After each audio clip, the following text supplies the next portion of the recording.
Uh-oh, here's trouble. What's trouble? Trouble thing one and thing two doing today.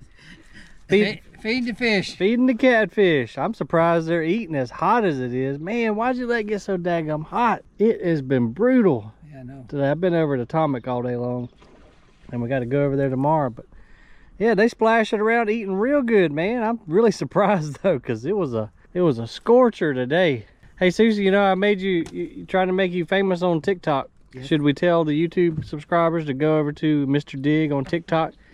So it was Jesus' birthday on Saturday, and so we went up there, and he was partying hard. He was on a mission, drinking what, mezcal? Mezcal. Ate the worm. But if you want to see that, go over to Mr. Dig, MR.DIGG on TikTok. Drop us a comment and watch this boy in his birthday form. Well, Dad, I'm gonna head over to the big garden and check on things and just see what's going on. But I know the tomatoes looked a little bit wilted. Corn's coming on nice though. Squash is producing like crazy. Beans will be here next week. Beans are coming on. The okra is a little bit behind. We planted it kind of late, but you know we got that jambalaya variety and then the clips and spineless. Yeah. Planted too, so we'll be able to see pretty soon the difference between those two varieties. But it always comes in July, the middle of July, every year. I don't care what time you plant it, comes due in July. Everything likes to get ripe, and harvest time's in the hottest part of the year. But it's just this week has been awful, and we ain't had no rain. You know, I've been seeing people on Facebook asking folks to pray for rain because the crops are dying. It's bad. Some of my buddies up in Virginia too are saying the same thing. Like crops are just literally dying. They ain't had a drop of rain in probably a month and a half up there. It's a good thing we have a sprinkler system. Yeah, we wouldn't have a garden if we didn't have that sprinkler system. But let's ride over there and check it out. Okay.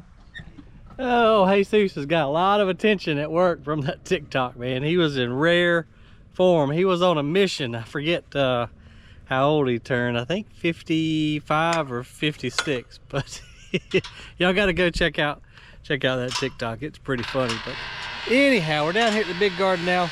Dad and Jesus are on the way. They had to go feed the fish in the big pond.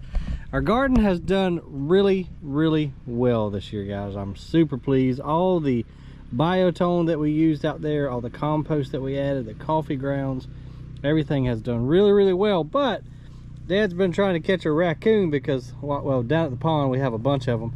They come up here and the corn is getting close to ready, but they come up here and they'll knock the stalks over and then they eat the corn. I think we've probably got about another 2 weeks or so, judging by the silt or hair as some people call it. When this turns from brown all the way to a blacker color, then it's ready. So we're going to keep pushing the water to it for sure over the next 2 weeks. It should fill out and be ready here directly.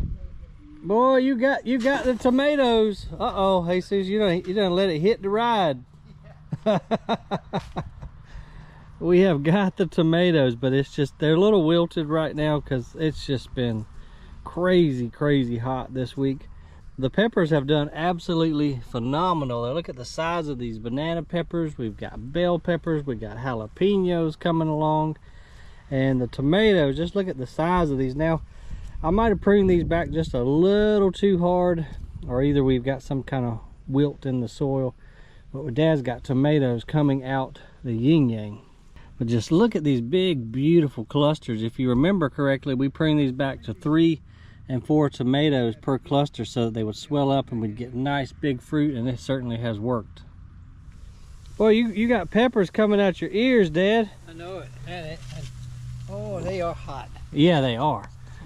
Yeah, some of them. I ate one with some beans the other night. That thing lit me up.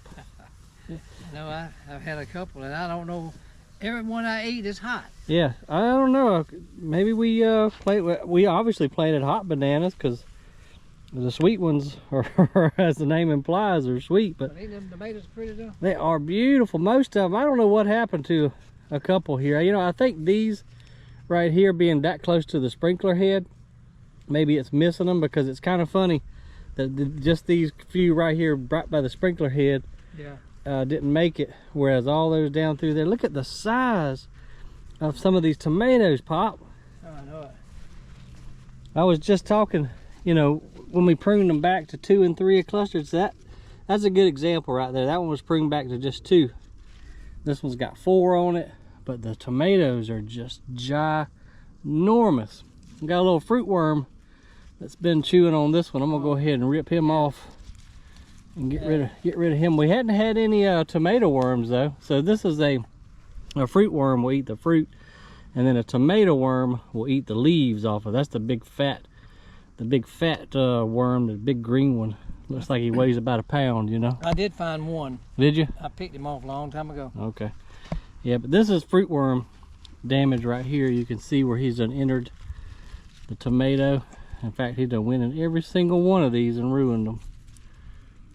I ain't got my pruners on me, Dad. What is it?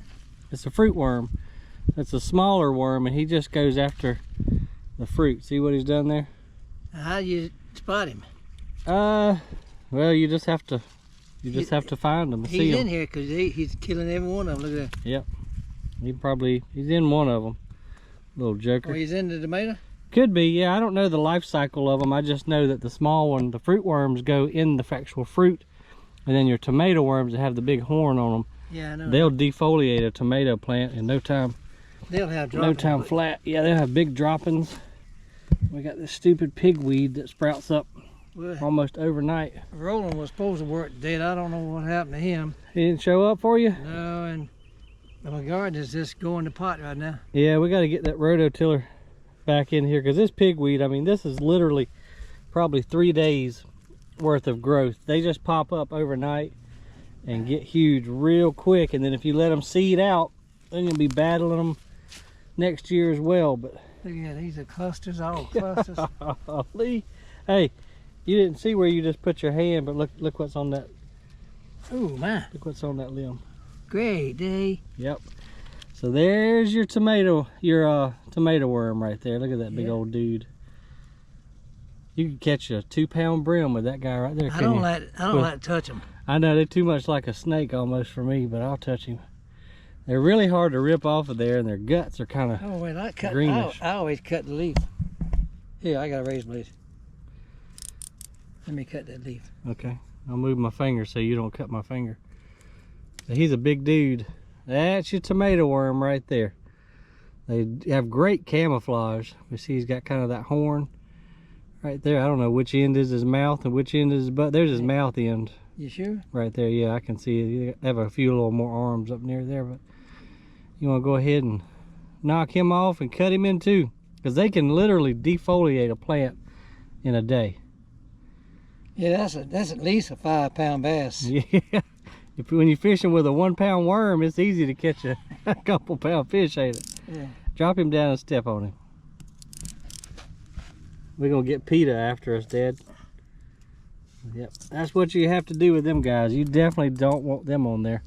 You know, I bought me a black light, Dad, off Amazon not too long ago, because I've heard those things kind of glow in the dark. You can come down here with a black light flashlight, yeah, and shine it around, but that's news to me. I ain't had time to do it. But good thing we saw him. As soon as you put your hand down there, I looked and I said, well, darn, there's one right there. But you have got some beautiful tomatoes. I mean, look at the size of them jewels. That's a one tomato sandwich there. Yeah, you ain't kidding. These look like they wilting down, though. Yeah, this one's wilting down too. I don't know, man. I know down in this area that we looked at in a past video, I know these got some form of wilt. However, I just was noticing something too. Look at where the location is in regards to the sprinkler. You see that, Dad?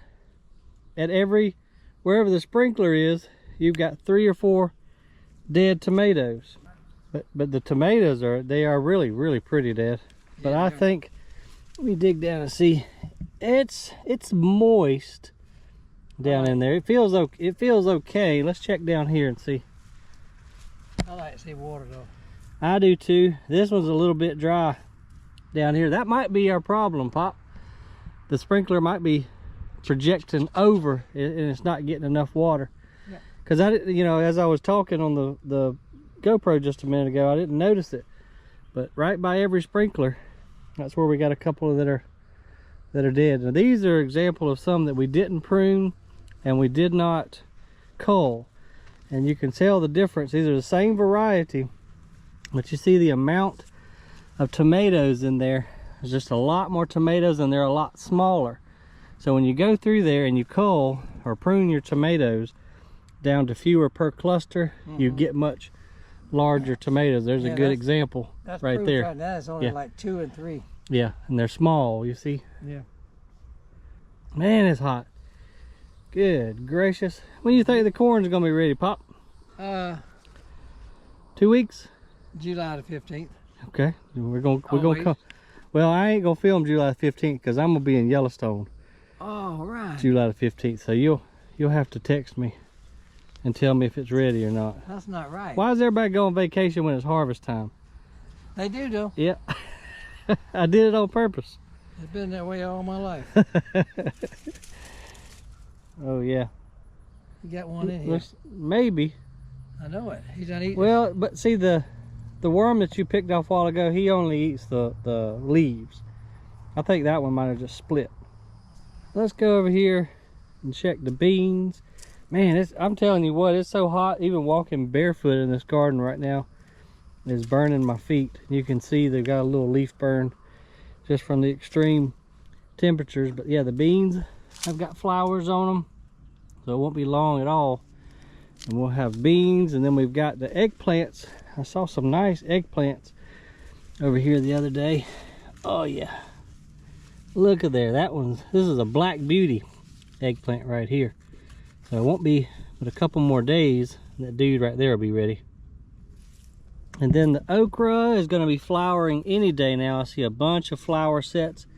This one, these down here are the jambalaya okra. So these are supposed to be double more proficient than the Clemson spineless. So I'm really excited to kind of do that test. But you can see right there, we got our tag with the Clemson. But both of them are about on the same schedule. And we should find the results out here in the next month or two. I want to let them get on up, harvest the okra as it ripens, and just see if the jambalaya outperforms the Clemson. Where's your hat at? I gotta go get it. Yeah, you do. It's too hot for you to be out here. The sun is burning my face. And then look at the size of these squash plants, y'all.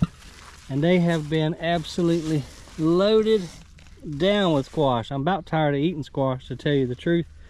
We've been throwing a lot of the squash. If you wait one day too late, it kind of gets big and bumpy and orange and tough. So we've been chunking it over there. Here's a good example of one that was edible yesterday and not today, because once the squash starts coming on, I guarantee you could pick at least a 5-gallon bucket full out of here every day. Yeah, we gotta get the old rototiller cranked up and go down between these rows and maybe add a little bit more fertilizer now. These tomatoes over here, they're not doing nothing. They dying. Yeah. I was going to work this garden this morning, but we got detained and got a mosquito on your forehead. Sorry. started doing something else. It happens. I've been detained too for some reason beyond me. If you follow my other channel, Mr. Dig, you know we're trying to set a world record for the slip and slide, and it has just taken all of my time. Haven't been able to get regular content for you guys, so I apologize about that. But once we get this crazy project over, we'll be back, and we'll definitely be doing a lot of fall gardening and harvest from here, from the summer crop. But I appreciate you guys watching. Always remember, the more you know, the more you grow. What was you gonna say? We caught a coon. You did catch a raccoon? Yeah, he goes up and tears the corn down and eats it. I know. And destroys it. So we got him and we gave him another home. You relocated him? Mm-hmm. Okay. Well, we won't go into details about that, so because I don't know if you really relocated him or you just sent him to raccoon heaven. Anyhow, I'll see you guys on the next video. Y'all try to stay cool. It is hot. Hopefully we get some rain here soon, and I appreciate you. See ya.